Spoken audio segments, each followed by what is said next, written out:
Hey guys, we made it to season 5 of the Us People podcast. I'm your host, Savia Rocks, and in this season, we aim to empower and embrace creativity through diversity as we dive into the fascinating stories and experiences of a diverse range of individuals, highlighting their unique perspectives and creative endeavors, from artists and entrepreneurs to innovators and activists. We celebrate the power of diversity in driving creativity and fostering positive change. Join us as we engage in thought-provoking conversations like... I made myself intentionally homeless in pursuit of my purpose. We're aware that a lot of people want to present and they were in my position, and what's worse, they weren't a white male, which is a joke that's even still a thing. I think my family never ever say you can't do something, so full of support for whatever dream. If I said tomorrow I want to fly to the moon, they'll probably say I wish you all the best, Mel. So guys, I just want to say thank you for supporting the Us People podcast for the past 5 years, and we look forward to sharing another new theme song with you. Let's go.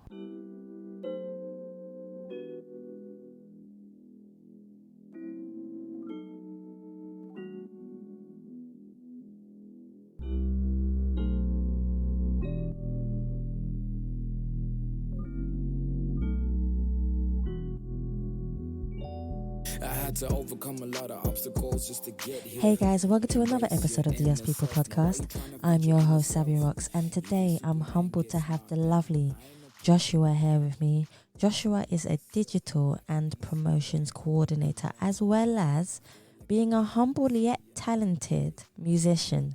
Joshua, I want to thank you so much for coming on the Us People podcast. How are you today? I'm very well, thank you. Thank you so much for having me. How are you? Wow, somebody else. You know what? This is the year for asking me how I am, because I've had it 4 times in a row where a guest has humbly asked me how I am. You know what? It shocks me every time. I don't know why. It really, it really does. I think it's important to ask, you know? No, it definitely is. I'm really good. You put me in that shock state. You put me in this shock state, Joshua. I do apologise. I didn't mean to shock you. No. It's a nice thing. It's a beautiful thing. I'm really well. I'm actually really happy to be here with you to do this interview. And like I've said to you even before we started the recording, Joshua, you could have been anywhere else, but you decided to be here with me to do the recording and help so many other people. So I'm feeling great. Thank you so much. Yeah, no, I'm really humbled to be able to have this opportunity and to be able to do this. So thank you. Perfect. So my first question for you, Joshua, is I would love to know more about who you are as an individual and a person, but could you break down a little bit about where you were brought up and how that influenced you to be the person who you are today?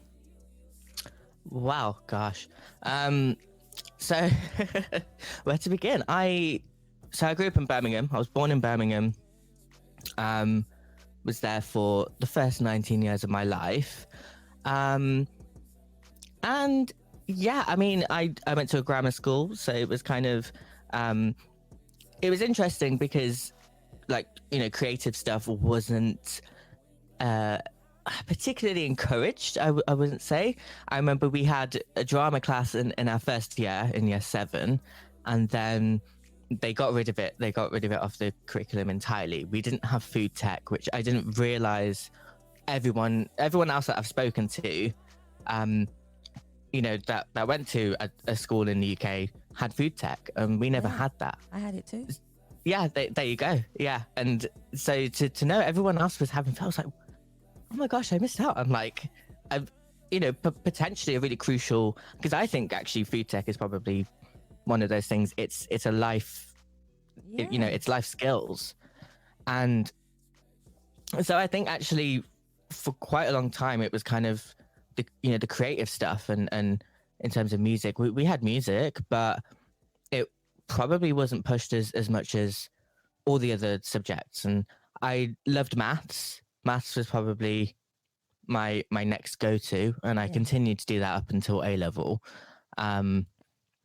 But it was kind of one of those things where I think I kind of had to force myself to kind of, I was torn between 2 worlds, really, because it was a case of, do I go a more traditional way of, you know, maths or science, or law or I like the way you said that. If you could see Joshua's face when he said, "Oh God, law." I mean, yeah. I mean, it's one of those things that I'm personally, I don't think it would ever be for me, but you know, it's one of those things that gets pushed onto you, especially True. in the traditional sense of, you know, being from an Asian background. You're either expected to be a doctor or a barrister or a solicitor. So, I was toying with the idea at one point, and I can't even believe, like, I look back at it now and I can't believe that I ever thought about it, like about being a barrister. I was like, yeah, I'm gonna be a barrister. I was not going to be a barrister. That was not in my future. And yeah, so it was, you know, thinking about those kinds of things and then thinking, do I want to do something more creative? And I mean, when you're younger, you don't really think about it too much. You kind of just go down a route that works for you. And so when I finished school, I went to my first college. So I went to 2 colleges, and the first college, I was able to kind of go down a more creative route. I stuck with maths, and I did English literature, which I, in the end, absolutely despised. But yeah, that's just a whole other story. And then I did theatre studies and I did music technology. And I only ended up staying there for a year because I started thinking about the idea of applying for Brit school. But I was in Birmingham at the time. So I remember talking to somebody on the phone at the Brit school, and they said, oh, we're opening one up in Birmingham. And it was the Birmingham Ormiston Academy, and it was Brit school funded. And so I thought, on a whim, I'll apply. Let's just see what happens, see where the world takes me. And got an audition, did all of that, and yeah, they offered me a place. And so I was like, oh, I was not expecting that. Like, what do I do? Do I stick with, you know, my first college and stick this out, or do I go down this route? And I don't know. It was actually a really hard decision. It was a really tough decision, especially as like I was 17-year-old at the time. And because it was newly opened, it was a case of, okay, do I go to this place and go to this, you know, school and technically be a guinea pig, because that's what we would be. Yeah. Because it's a brand new place. They don't really have anything in place. They've never done this before. So it was hard. It was actually a really hard decision to make. And I thought, in the end, what have I got to lose? True. I've already done a year here, and I think in my experience looking back at it, it was great. It was amazing in one sense, but then in another sense, I don't think I was enjoying it. I think theatre studies was definitely not for me. I can 100%. It actually put me off acting for the rest of my life. Wow. Yeah. I was actually also part of a theatre in Birmingham. It was called the Crescent New Theatre. So I was actually doing that on the side of all of my AS levels. And what ended up happening was that theatre studies were expecting you to take up a lot of your time with them, with rehearsals, and you know, and it was very demanding. They were very demanding, and the youth theatre were also expecting us to put in probably a good 6-7 hours, I think, and that was probably 2 days a week. And so I remember at one point I was talking to, you know, the head of theatre studies, and I was talking to the head of the youth theatre, and I said, look, you guys have to organise amongst yourselves the rehearsal times for me, because I'm caught between, and not only that, I was then neglecting all my other studies, and I was neglecting English literature and music technology and maths. And I remember my maths tutor at one point, you know, he specifically said to me, he said, you know, you are donating so much of your time to them that you're now falling behind in maths. And I'm, you know, like you have a lot of potential. This, this isn't going to reflect well on you. And I said, well, I can only do what I'm technically being told. If I'm being sent here and sent there, and then I'm getting the flack for it. Yeah. If I have to be somewhere, I have to be somewhere. You guys have to sort it amongst yourselves to make sure that, that everyone's happy. And it's one of those situations. I mean, it's hard as well as like a 16. I mean, I was 16 at the time. And so you can't really say to them no, because it's compulsory, isn't it? It's your education, and it's something that you've opted in to do.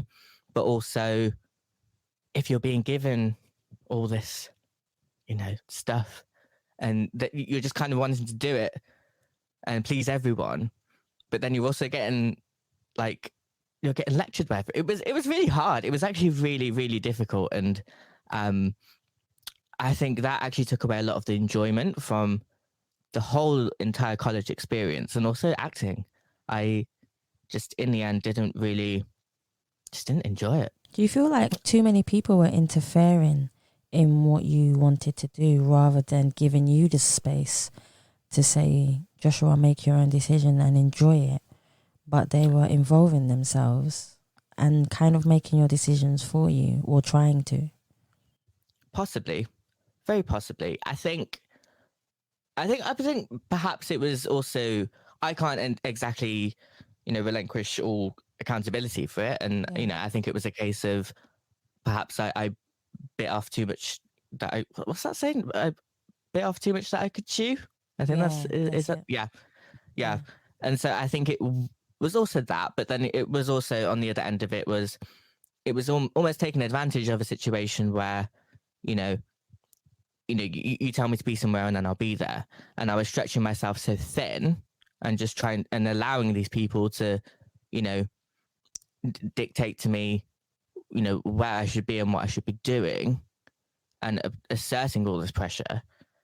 And it was a lot. It was a lot, because obviously I just kind of wanted to get on with it and do it. But it was that, there's going to be a breaking point, and there's going to be a point where I will get fed up and I will get stressed out. And I remember specifically towards the end of the year, and we were doing rehearsals for theatre studies, and it was honestly such a bizarre setup. I remember, so there were two teachers for theatre studies. One of them ended up getting suspended for it was really, I don't know what happened. There was loads of rumors going around, and I'm not gonna repeat the rumors, because I want to know. Maybe that's after the show. But yeah, I'll tell you after the show. But so she got suspended. So it was this one poor guy, and I did feel for him, because he was having to kind of manage, I think, 6 plays was it 6 plays? 6 different shows for us, and then he was having to do all the A-level people as well. So he was stretched really thin. But my gosh, did he have a temper on him, and he would just explode. And typical kind of creative, theatre world, I think, looking back on it, where you're like, okay, this guy is, I mean, he's stressed, but he's also probably just a typical theatre person who's just occasionally very, actually, oh no, I shouldn't say that, should I? That's probably quite offensive. No, I think you're just being honest. yeah. I mean, I would very much probably say it was the case, but he would just snap, and he'd get really angry, and then he'd just shout if you got one little thing wrong. And obviously, given my predicament, I was also very stressed, and I just remember we had the hugest argument. Everyone was really shocked, because I just exploded, and I was shouting back at him, and it was very ugly. And that was kind of my breaking point, where I was like, that's a point where I, never wanted to get to. That, that's not a point that anyone ever wants to get to. Yeah.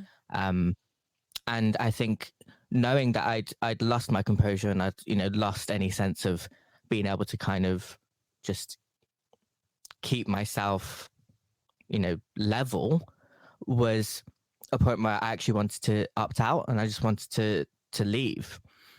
And I said to him, I said, I don't want to do this anymore.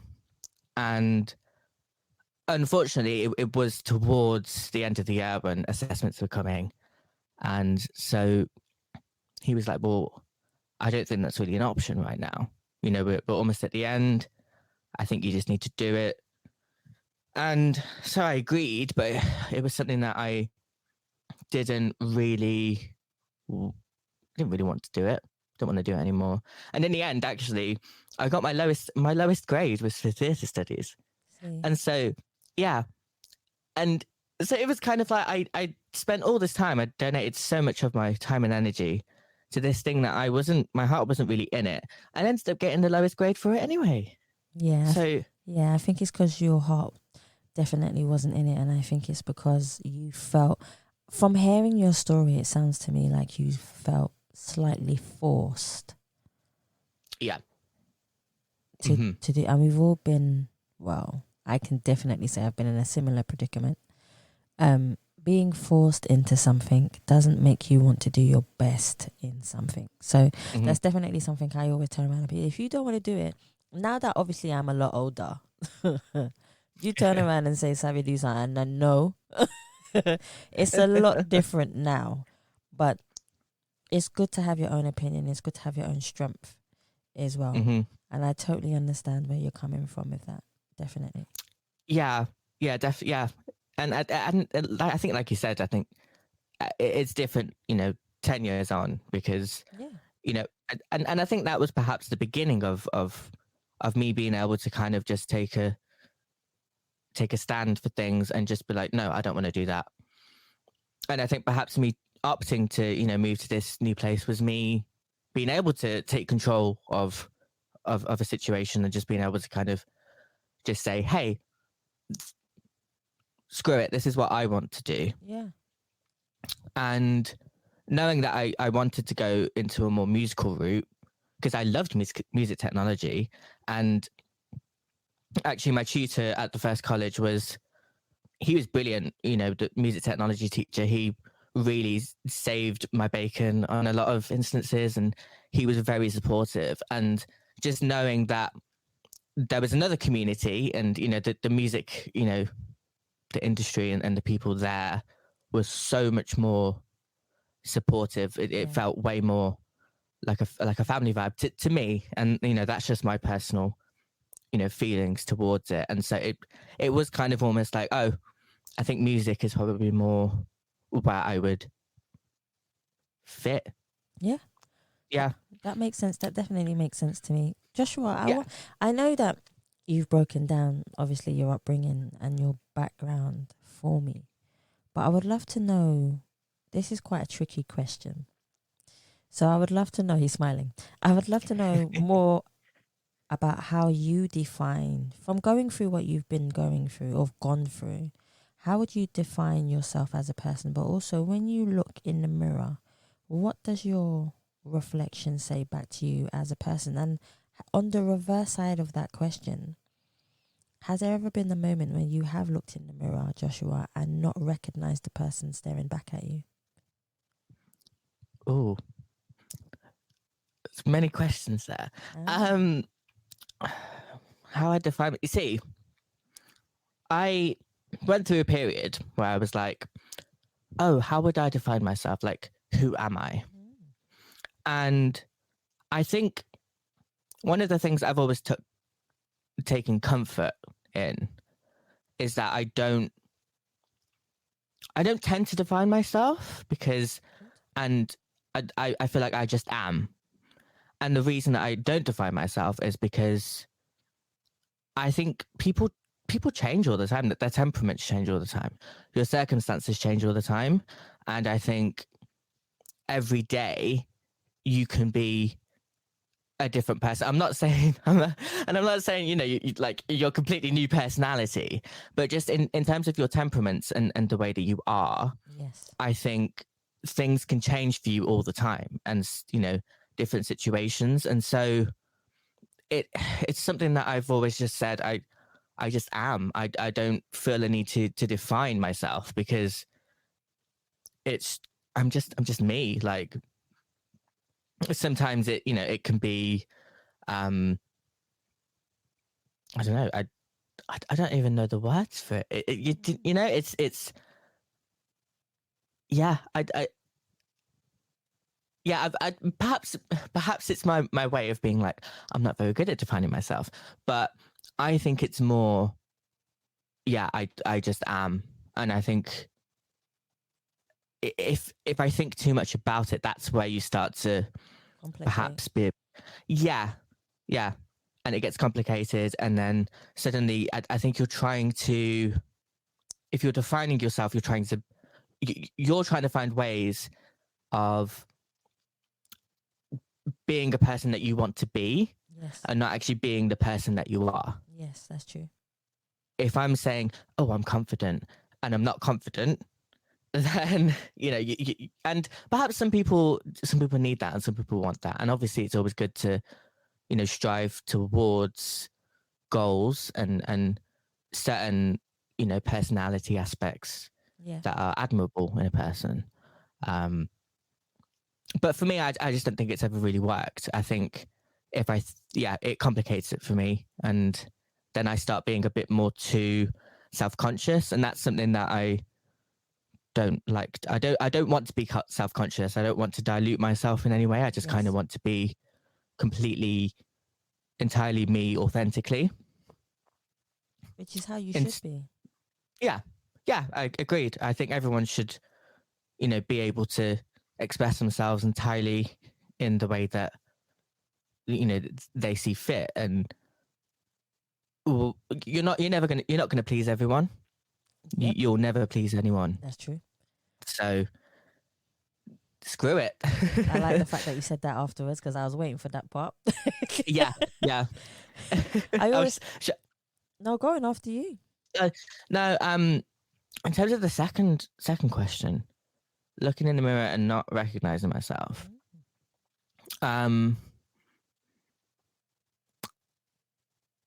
I don't know. I honestly don't know. I mean, you know what? I will be on. I think yes. I think there has probably been a time where I haven't recognized myself, but I don't know when that would be. I think when you're compromising yourself and it's in a situation where you don't have respect for yourself. Yes. That's where I would probably say I haven't recognized myself, because I feel like one thing that people have always said to me is that I won't stand for a lot of things, or like things that are, I won't stand for. I won't take things that I don't take. Oh, what's the word? Gosh, I'm trying to say this without swearing. You won't take bullshit. Okay, there we go. Yeah, I won't take bullshit. That's exactly it. I was trying to be diplomatic about it, but never mind. No, you can swear all you want on here. I tell you. Amazing. That's good to know.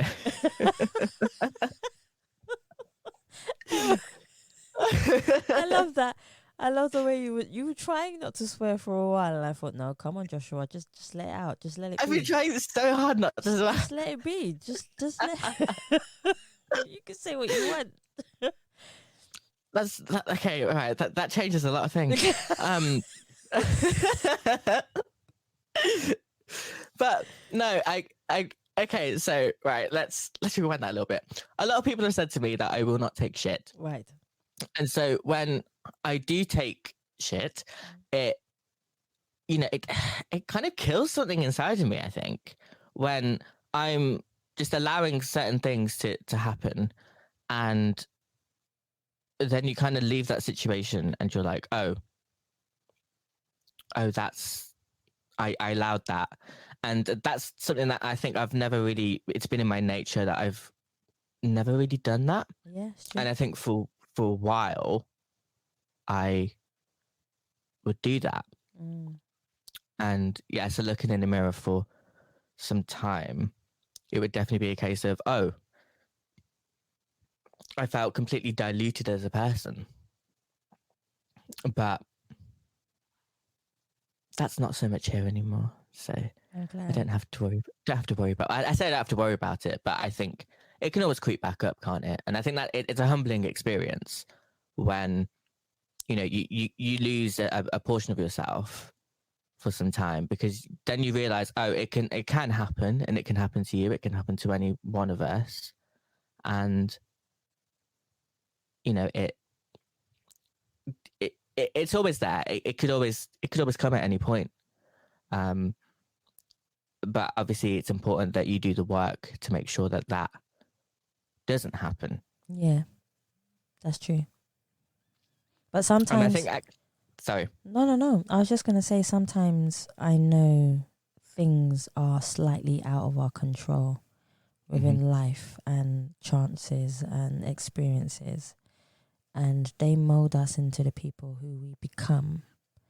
I definitely do agree with you with that. I can see, obviously the listeners can't see, but I can see through what you are saying and your energy of what you are saying, that it seems to me that you've been through enough for you to express the experiences without even saying them. So, yeah. If that makes sense. Yeah. No, yeah, it does. Yeah, definitely. And I think that, I mean, I would like to think for a lot of people, especially at the moment, I think the pandemic has, I have actually, it's probably a very unpopular opinion, but I've really appreciated the pandemic and to some extent enjoyed it. Yeah. And not because it's been amazing to, see people, struggling and all the horrible things that have been happening, but from a personal perspective, I think it's been great to be able to, like, you have no other choice but to sit here and self-reflect. And living in the world that we live in, you don't get a lot of chances these days to be able to do that. And to be with yourself, and just to kind of like rediscover yourself and kind of figure out, hey, like, where have you been going wrong for the past 10 years? Do you know what I mean? It's been, really nice just to be able to kind of be with yourself again, and just kind of, I hate to say the word because it sounds really like, I don't know, LA, but recalibrate. Yes, I understand it. Yeah. And just, and refigure that stuff out. And so I think it's definitely something that has been good for me. And I think without people realizing it, I have a lot of friends who are like, I don't want to be by myself, and I don't want to be able to have to self-reflect. But I think it's good for them. I think, uncomfortable situations are good for us. It encourages growth. Yes, that's true. And I think it also challenges your mental health a lot as well. That's one of the biggest ones that it challenges, because we all have mental health, happy or sad or depressed or whatever it might be. We all have mental health, which this pandemic has definitely challenged. I think it's definitely challenged our whole mental health and us as a human being, which has brought a lot of good things, and compassion as well, and kindness within us. It's made a lot of people angry. So that's definitely something. So no, I totally understand where you're coming from with that. But I see the positives within it also. And I think I found a lot more peace within myself. Which is actually a question I would love to ask you. How when was the last time, Joshua, you found peace within yourself? He's thinking. I like it. Wow. Probably quite recently, actually. That's a good thing. I think it's something. I think it's something I personally go back and forth with, and it kind of like, it's like a roller coaster, goes up and down. So you have this wave of, whatever it is, and then you just come back down, and then you're like, okay, peace. And it takes work. Yes, sure. It always takes work, but I think it's when you're doing it for yourself and you're doing it for your own state of mind. I think that's important, because if you're not at a point where you want to do it for yourself, then you're not going to do it. And, you know, if you don't have that love for yourself and that respect for yourself, that is where you won't care to do it. You won't care to try and find that peace. Yeah, true. Yeah, I think, I think, like you said, all the emotions that we have been experiencing in the pandemic, anger, and just all of it. I think what has always helped me is a bit of perspective. Yes. And, you know, it could always be worse. I agree. As bad as some things are, there's always someone out there that's worse off. Yeah, definitely. I wish more And- people thought like that. Yeah. It is a hard mentality to adopt, and a mentality that, you know, it's been, you know, hard for me to also adopt at times. But yeah, I think that is kind of one of the things that has always helped. And so that helps with peace a lot, actually, because just being here and being now and being in the present, that's all you really have. The past is gone. All of that, it's done. The future isn't here yet. So it's kind of, you're here, you're happy, or well, you might be happy, but you're here and you're present and you're alive and you're healthy, hopefully. It's all we have. It's all anyone has at the moment. Yeah, that's true. That's definitely true. I want to break down more about you, because especially, let's talk about what you love doing. Okay? A bit more about what you love doing. So you're a digital and promotions coordinator. I would love for you to break that down for the listeners. Yeah, I like that. I would love for you to break that down, because I'm sure there are many different avenues of work that you do within that. But could you break down a day in your life where, if I was following you with a camera from the moment you woke up in the morning to the part where you go to sleep, how would you break down your day for me as what you do as a digital promotions coordinator? Wow. Okay. Where do I begin? Right. So, promotions. So there's digital and then there's promotions, and I guess they kind of go hand in hand. The thing that I always detected, especially at my company, is that when I first started there wasn't a lot of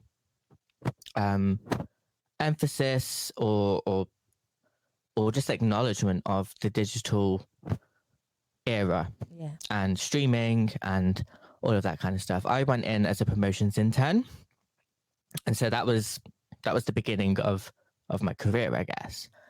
And so promotions intern, I would promote releases. I would send out press releases to independent radio stations across the UK, and I would try to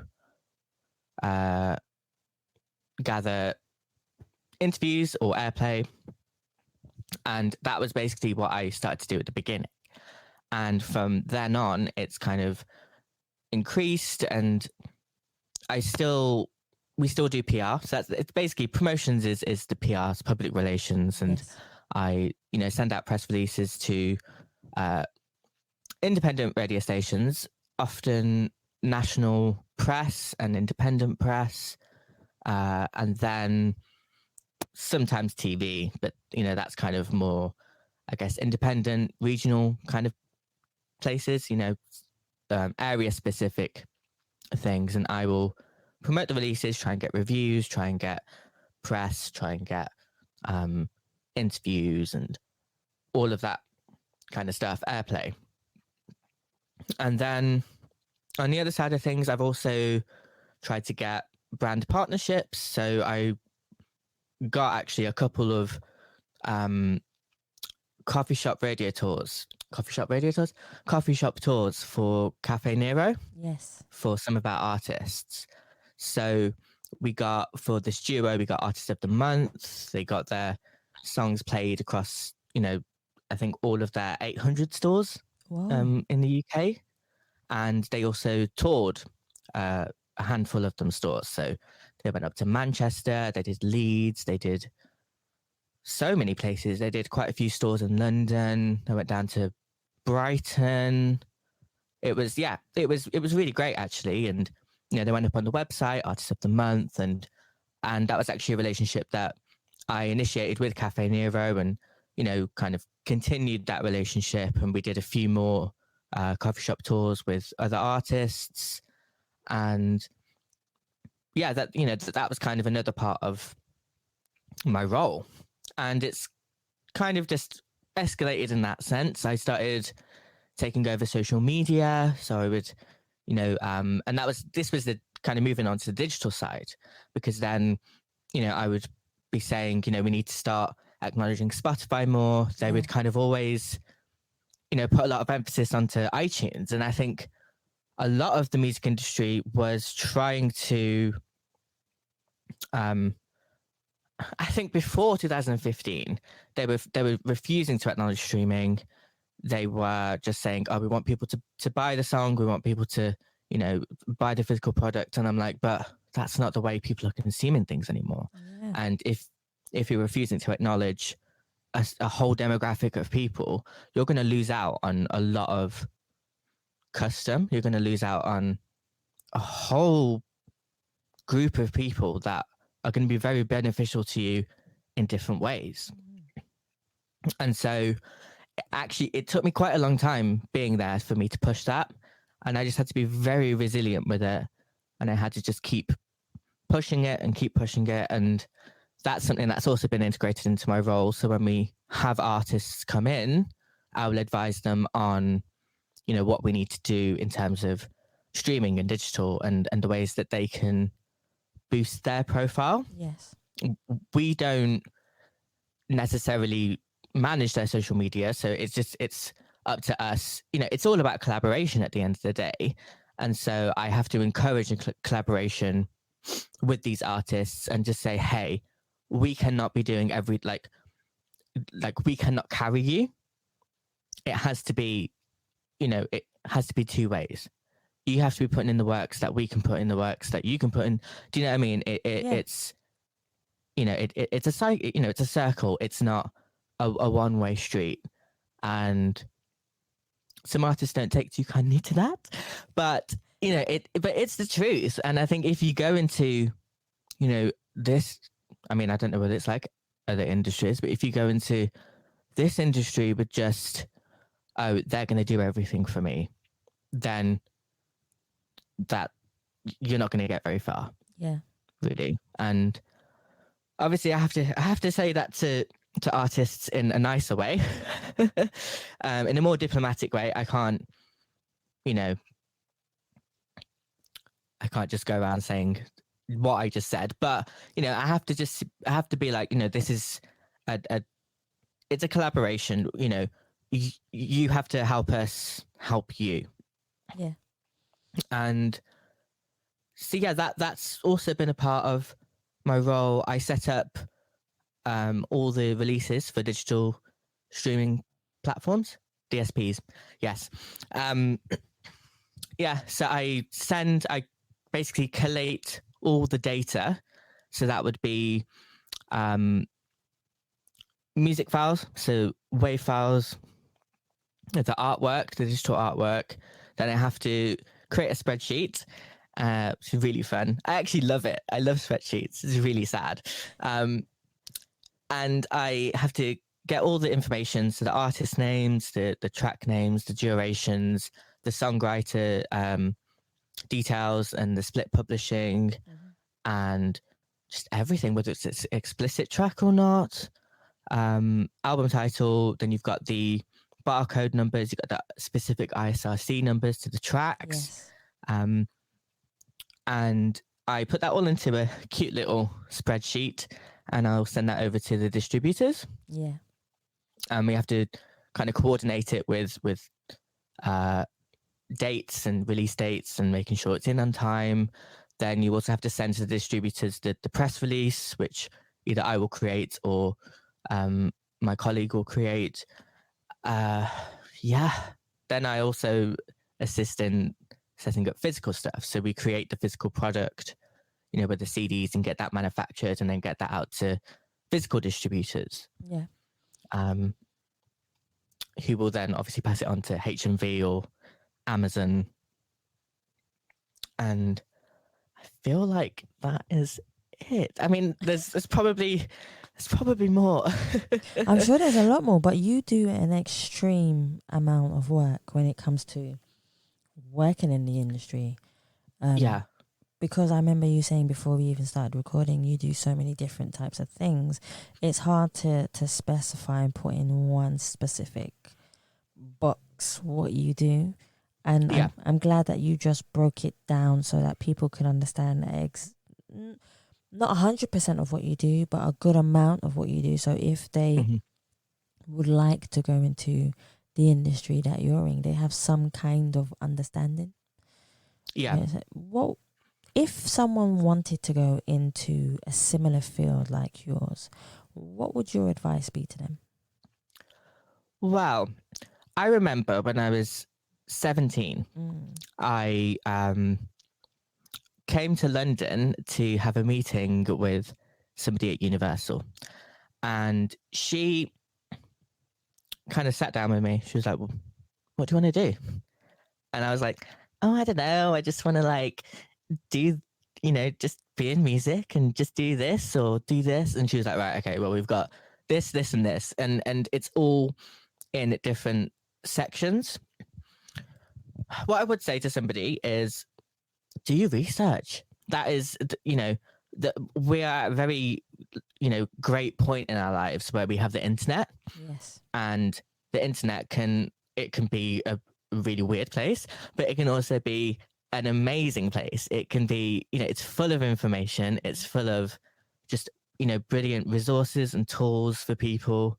And if you use the internet in the right ways, it can really, really help you. Yeah, that's true. And, it's a case of do your research, see the different areas of the music industry, look at, internships that are available to you. There's all different major label companies. They once a year have, a round of people and internships available. So, if you can, I mean, I know it's hard, if you're 16, you're probably not going to, but obviously you don't even have to be 16. You could be a bit later on in your life. We're at a point where, people have career changes at 40. Exactly, It's never too late. And it's a case of looking at what's available to you and seeing what are your passions, what are your interests, write things down, write what you enjoy, write what, you think that you'd want to go into. Yeah. And, I was very lucky that I went to a smaller company, and because that allowed me to explore all different aspects of the industry. Yeah. And, I say to everybody, it's my professional playground, because it allows me to, as much as, doing PR and setting up releases, those are probably two of my primary roles. And that's where, promotions and digital comes into it. Yeah. But also I'm able to, I'm can very easily explore other areas. My manager, he will often tell me about, oh God, what was it? I can't even think of it now. Oh God, that's awful. I was like, yeah, I'm gonna it's in my head, but I can't remember the actual terms for it. So basically it's when you have to get clearances for certain tracks that you want to be used in, say, a compilation or a musical. Oh yes. Yeah. Yeah. Publishing clearances. Yeah, you Is need that- to. Yeah. So Yeah. what you do is you call. We had a guy named Charles where I was working, and he would do all. He's in charge of the mechanical royalties and the. Well, they don't call it the PRS. They call it PRS for music now, I do believe. Yeah. Yeah. But you have to go through all the clearances first. You have to, for copyright reasons, obviously. And if there's sub-publishers who also own it. So sub-publishers are the ones who, if you're in a different country, they will do it, everything for you, and go back to the main publisher and say, look, we've done this. So I understand what you're saying. So they would go to, for instance, Charles and say, Charles, we need this track for 30 seconds or however long. Can you get it cleared and back to us by this time? And it's been quite funny. I've had people calling up so many times because they can't get through, but they need this track for a certain time on a certain day to have it ready for a commercial or for a film or something, just like you're saying. So I understand it. Yeah. Yeah, and obviously, you pay, a certain amount, whether it's 10,000 or whatever for this particular track. But obviously, he'll come to me and he'll tell me about these things, and he said to me in the past. I remember, I think there was one point where I was just feeling a little bit deflated and a little bit unmotivated, and I think I'm kind of an obvious person, to be honest. I think everything, my face speaks volumes. Yes, it does. and so, I think it's a blessing and a curse at the same time, because when I'm trying to hide certain emotions I'm feeling, I can't. So, and especially, in the professional world, it's not something that I want to let on, that, that I'm feeling a certain way or whatever, but it's a human thing and it is what it is. Yeah. But, I remember when I got to that point and he said to me, he was like, is there anything that you want to, explore? Is there anything that, that you want to be doing? And I was like, yeah, I think there's probably some other things. And he was like, well, you need to communicate then, don't you? And I was like, oh shit. I was like, that is like, it blew my mind, because I mean, I think I just got myself into this like rut or whatever, where I just wasn't, I wasn't actively seeking, what I wanted to kind of pursue next, or where I wanted to specifically, maneuver myself into. And him just saying that simple thing, you need to communicate, I was like, oh yeah, I forgot about that. Communication, it's a wonderful thing, isn't it? So, but that, that really did, it opened my mind, and it just kind of reminded me, like, oh, hold on a second, like, people are willing to help you, people want to, they do, I think I've learned that more now. Yeah. And I mean, the whole purpose of this podcast, it's to help people. And, I think we sometimes get ourselves into this mentality of, oh, like, oh no, they're not going to help me. Oh, they're not going to, but it's like, but you haven't asked, you haven't tried. So I was very much in that mindset for a very long time. And it got to the point of, if you don't ask, you don't get. True. And what's the worst thing they can say? No. If they say no, you move on. And you ask someone else. So, it's, and I'm very fortunate that a lot of people have, tried to help me and, have, put me in the right areas. And, but the team at my company have been really great and very supportive. And it's been really fun, and it's, a way to just explore what I want to do and my passions. The music industry is a minefield, and it's really difficult to figure out where you place yourself sometimes. That's true. And, you know, and I think I can speak for so many people when you go into one thing and then you figure out, oh, I don't Want to do enjoy that. Yeah. Yeah. But I think the beauty of it is that you can always try something else. You can always move into something else. So, yeah, I think it really is a case of research and also just exploring, like try out that internship, try out that certain thing, speak to people, you know, have conversations with people, try and, you know, just see where your strengths lie and where your passions lie. Yes. Someone once said to me, if you're not having fun in this industry, then you're in the wrong industry. That's true. That is very true. If it's not fun for you, then why are you doing it? and I think that, you know, that it's so important. You want to enjoy your work. You spend, you know, it's probably going to be 75% of our lives, you know, in work, and you want to enjoy it. True.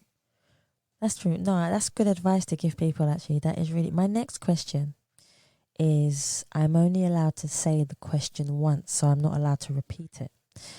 Okay. Right? So, I'm going to say it. So, power, love, perception, culture, judgment, health, class, privilege, diversity, race, suppression. Talk to me about which ones have just resonated with you that you remember and that you would like to talk about. Oh God, it's a lot of words.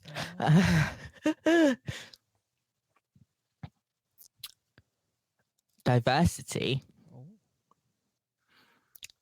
struck a chord with me.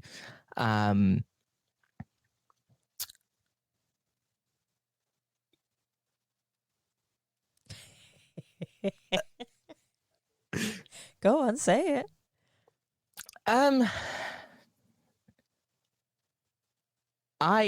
So my experiences in the music industry so far, I would have to say there's not a major amount of diversity.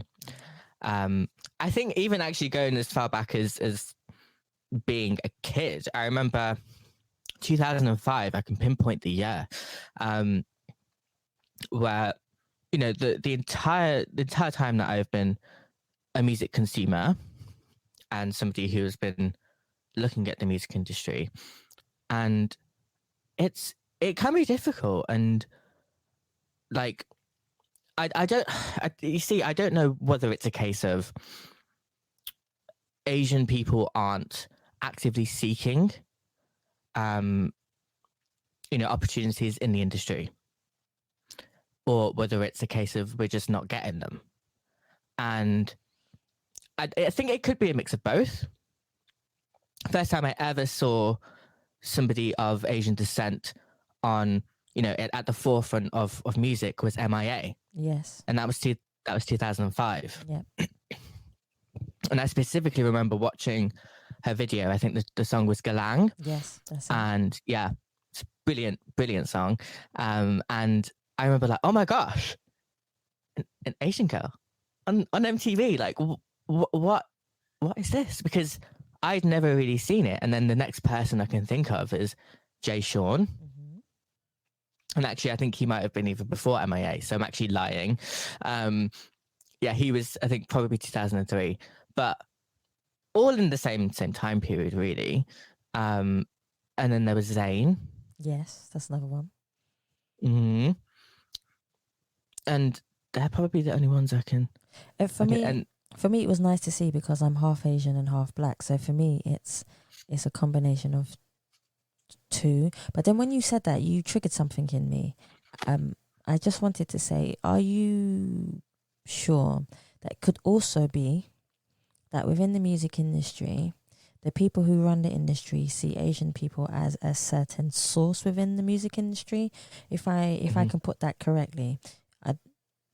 So okay, a majority of rappers are black, right? Mm-hmm. Right? Yeah. A majority of R&B singers are black, right? Yeah. A majority of country singers are white. Yeah? Yeah. So Asian, there are a lot of Asian people in the industry that work in the background. Does that make sense? Yeah. And sometimes I feel that they put us all in a category. So they say, okay, Asians work in the background, black people are rappers or singers. White people are the ones who have the connections to get these people to where they need to be. And that's what it is. Mm-hmm. This is what, when you hit the nail on the head when you said diversity. Mm-hmm. Because saying that, you've triggered, okay, let's talk about why the people with the power are putting all of us in boxes. Mm-hmm. Well, funny enough, you said that, Asian people work in the background. Now, throughout the 5 years that I've been in this industry, I can probably pinpoint 3 people that I've met of Asian descent that have been, working in radio or TV or video. Probably 4 people. And so, when I'm going to these events, I'm going, to X, Y, and Z, and I'm not seeing myself represented enough. It kind of makes me feel uncomfortable. True. Because it's like, you don't want to address the elephant in the room, but there's only one brown person here. Do you know what I mean? And I think we've all been there. I think as people of color, Yep. in these white dominated industries, and also going back to the whole us being boxed is 100% spot on. BBC Asian Network, and then, like you said, One Extra, and the grime industry, the grime industry, the grime genre, and R&B and hip hop, and it's all black dominated because that's where they box people. And I mean, from my perspective, I'm at a point, so I'm second generation British Indian. Yeah. And I think a lot of people of Indian descent or whatever, that their parents came from India, and now we're getting to a point where Indians, or all Asian people, and even black people, we're all integrated into this culture now. Yeah. Some of us have, our parents were born here, and so now we are integrated into Western society. So I don't feel like we're getting to a point where we need to break out of them boxes. Of course, it's good for us to still be acknowledging our heritage and, going for whatever our heritage is. And, the Asian Network and Bangor and X, Y, and Z is obviously great, but there's still a lot of us that want to pursue other areas. And I think it is our right to do that. I don't think that we should be boxed because of our skin color, our heritage. It's what's inside. It's our upbringing. It's where we've come from. Exactly. And where we come from is here.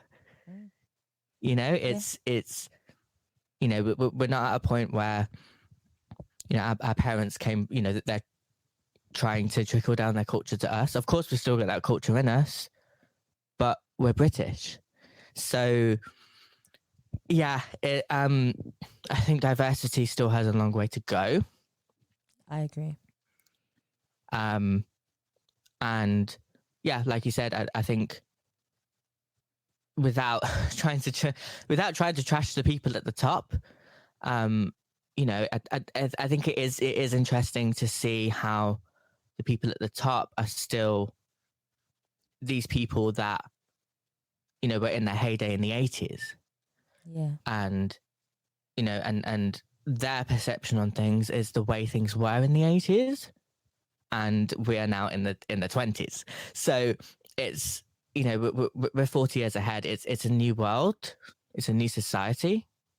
There are so many of us that are, you know, contributing so much, and we have so much within us that we can bring to the table. Innovation, you know, perception. That perception. Hey, that was another word. One of them. There you go. I've just trickled that one in. Amazing. I'm rocking this game. You are actually. You're good. But you know, it's something that I think it needs to be considered, because we people of color have a lot of, you know, we have a lot that we can bring, and we have a huge amount of talent. Yeah, that's all we had 100%. When we didn't have anything. When slavery was here, when any type of thing that was suppressing. Here's one. Yeah. Yeah. There's another one. So, suppressing us, when we were suppressed for. Do you know what I think? I think that the people who had the power were scared of the fact that we had so much power and love within our community. So what they do is they separate us and make us go against each other. When we go against each other, we dilute each other, we break apart each other and betray each other, and they become stronger while we become weaker. And this, we can talk about this all day, believe me. We can talk about this all day, but I'm just trying to break it down for the listeners so that they can understand where we are coming from. Don't break down your people, listeners.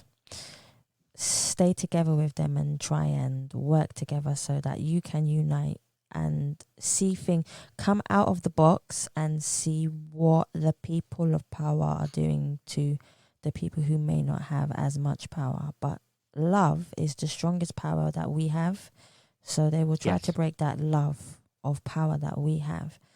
The moment that we figure out that love is our power and our strength, the stronger we will be. And there's more of us than there is of them, but we need to realize that there are more of us than there is of them, if that makes sense. Of course, yeah.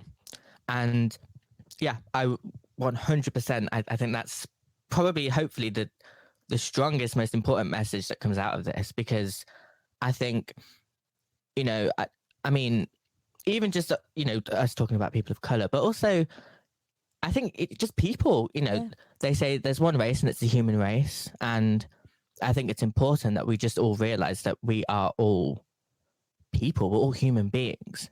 We're all the same breed of mammal. Yeah. And that shouldn't deflect from, you know, all the ways that, you know, we are segregated. And, you know, like you said, I think we are stronger in numbers together than we are apart. Exactly. And I think as long as you're a good person and you have good intentions, I don't care where you're from. I don't care, you know, don't care about any of that. Yeah, I totally agree with you, because I'm from so many backgrounds. Who am I to you know, do you understand? It's about coming together with people, and that's why I like interviewing so many different people from different cultures and different areas, where you can't look at a person and automatically think they're going to be a certain way. That's wrong.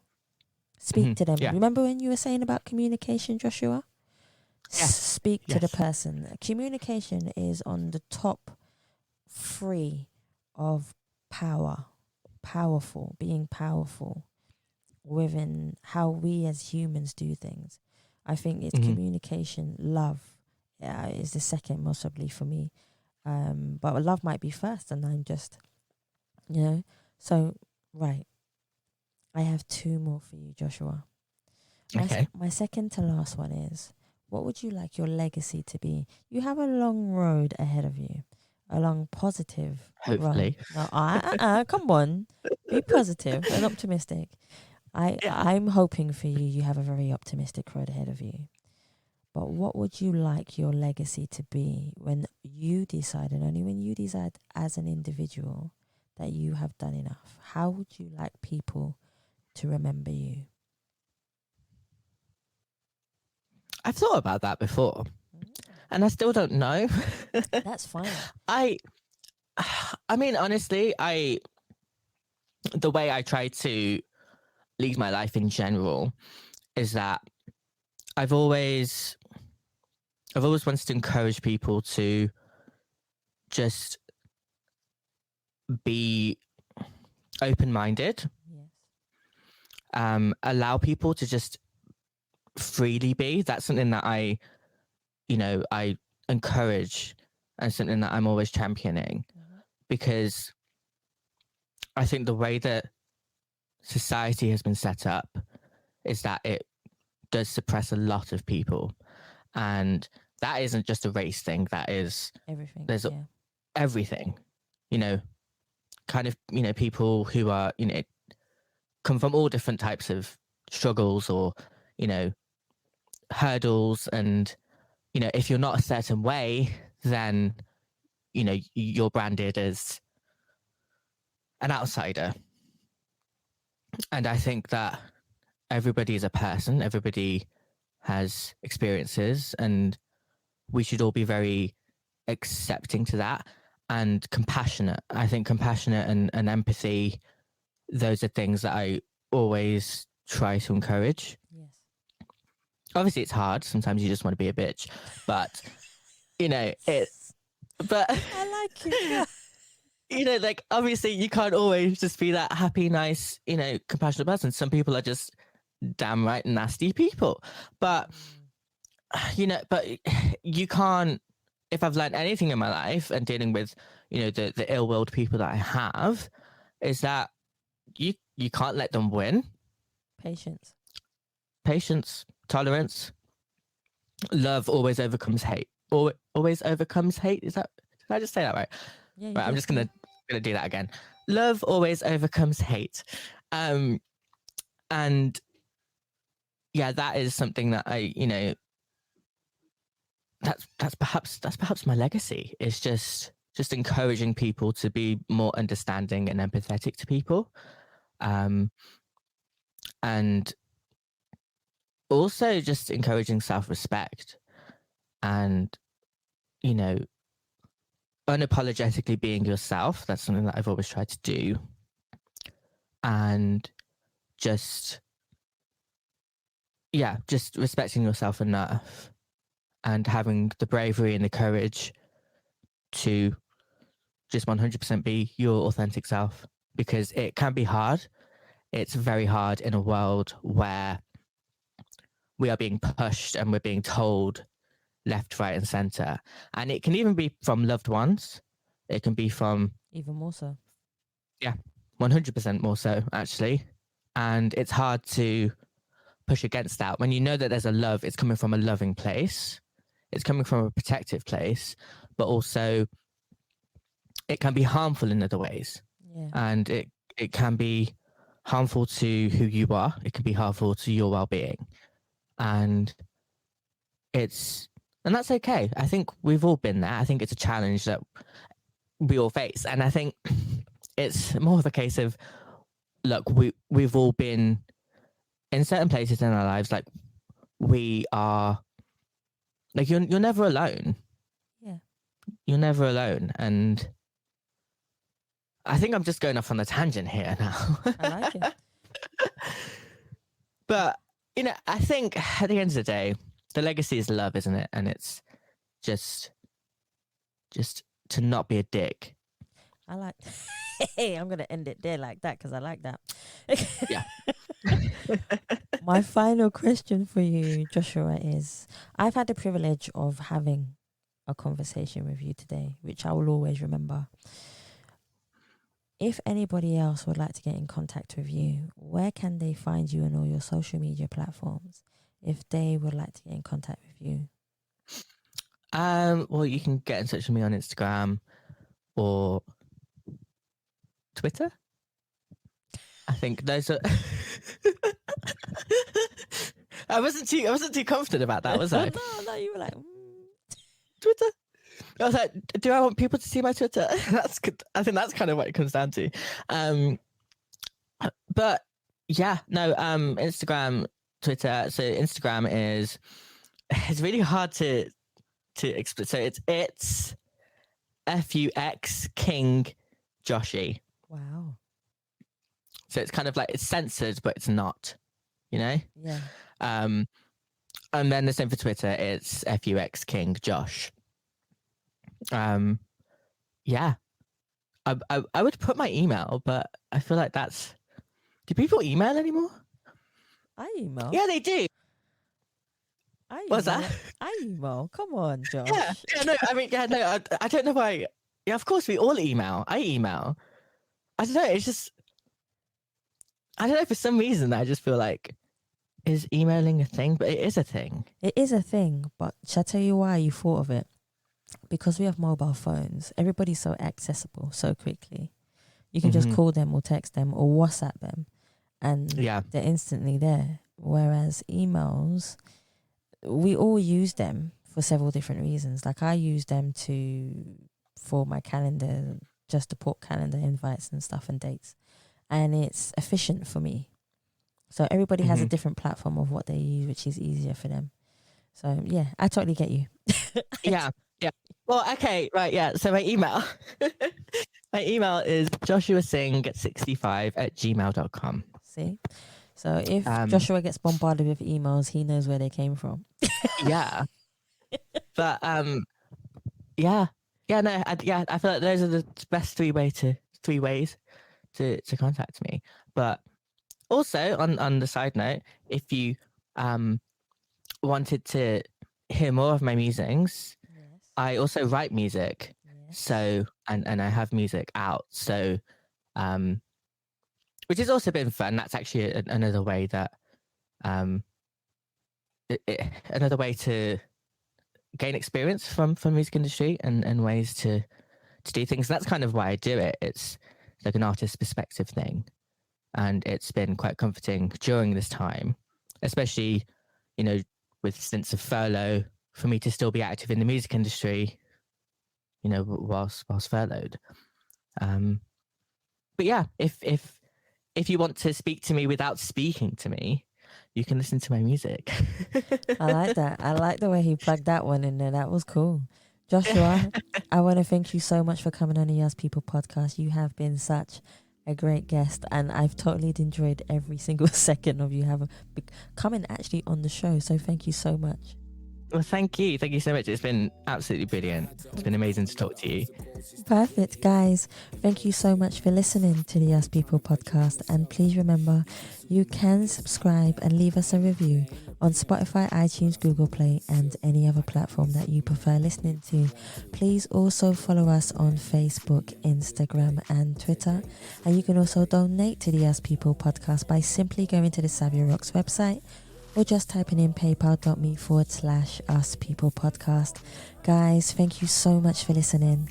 Stay happy, stay positive, and as always, please continue to be kind to one another.